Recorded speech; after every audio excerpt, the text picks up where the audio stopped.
Jessie, the countryside we're in is absolutely beautiful. I mean, it's picture postcard stuff. Is that why you choose to live and work in Scotland?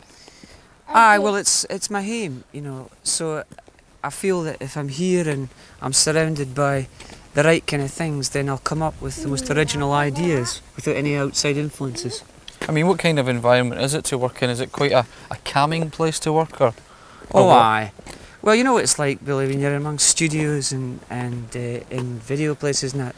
They're all a bit dark and gloomy, and you're pressed for time to come up with things and that. And I think that if you're well prepared with your ideas before you go into these places, then you're fine. And that's why, you know, I do all my preparing, and all the ideas that I have are based in this kind of environment.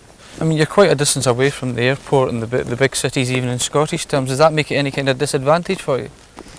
No, really, because you see, Scotland's a cornerstone for the world now, for music and that.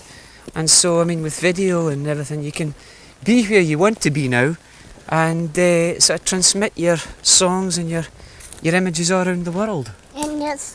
Yes, all around the world. That's right, Colin.